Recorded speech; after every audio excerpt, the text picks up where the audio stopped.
नौजवानों के लिए खास तौर पे गुजारिश, ये बाद वक़्त इंटरनेट पे बैठ जाते हैं, फिर देखते हैं वो वाईफाई का कोई कनेक्शन होता है ना, उसको ओपन करने की कोशिश करते हैं और लॉक तोड़ देते हैं। एक्सेस हासिल हो जाता है तो फोन करते हैं, फिर भाई ने एक्सेस हासिल कर लिया, सारी रात फ्री में इस्तेमाल करता हूँ। दूसरा कहता है यार रश्क आ रहा है तेरी किस्मत पे मुझे तो यार।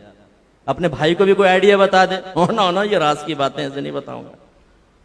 पहले माई कलाची के ऊपर, कलाची पे चल, दो दरिया के ऊपर ट्रेड दे भाई को, फिर समझाएगा भाई। वो एक साहब ने मुझे बताया, वो एक दोस्त हैं, फिर बाद में मैंने उसकी क्लास ली। वो मेरा दोस्त है, उसने एक बड़ी कंपनी का ऐसे ही अकाउंट हैक कर लिया है, आराम से सारी रात इस्तेमाल करता रहता है। मैंने कहा आराम, खुदा का खौफ करो, जहन्नम का ईंधन है ये।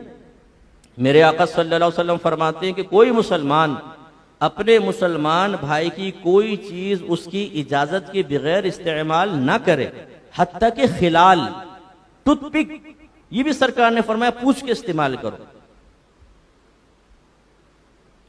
तो इसलिए ये जायज नहीं होता इस तरीके से आप उसका वो चीज इस्तेमाल कर रहे हैं। ये अगरचे माल हासिल नहीं कर रहे, लेकिन बहरहाल अगर आप कनेक्शन लेते, उसका बिल पे करते तो माल देते आप, ये इस जुमरे में आएगा। इस तरह बिजली की चोरी है, हमने बड़े बेहतरीन तरीके से मीटरों के अंदर ऐसा काम, मैं कहता हूं पाकिस्तानी जहन इतना बेहतरीन है, अगर तामीर में लग जाए तो। लेकिन हमने भी कसम खाई हुई है कि तखरीब का काम बताओ मुफ्ती साहब, तामीर छोड़ो, तामीर कोई और करेगा, हमें बताओ कि कैसे दो चार करने, कैसे धोखा दे। हमारे वालिद साहब फौत हो गए, अल्लाह उनको जन्नतुल फिरदौस में आला मकाम अता फरमाए। वो चावल की ट्रेडिंग होती थी तो उसमें भी वो हिस्सेदार थे कुछ। तो बताते थे यहाँ से बाहर बोरियां जाती हैं तो पीवीसी का पाइप होता है ना, उसको बोरी के बीच में पहले यूं खड़ा कर देते हैं, फिर अच्छी गंदुम चारों तरफ डालते हैं और उस पाइप में गंदी गंदुम डालते हैं।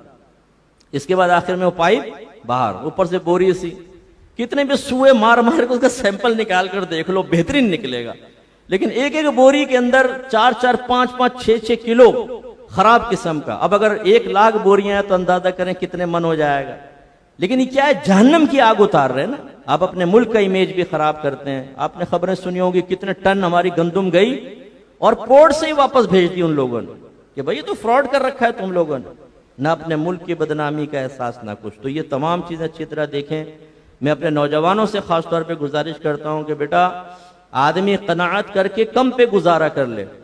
किसी को देखकर एहसास से कमतरी बेदार हो, आंखें बंद करके वहां से निकल जाओ। दिल दुख रहा है, इस तकलीफ पे सब्र कर लें, जन्नत की हूरें आपको मिलेंगी, दर्जात मिलेंगे।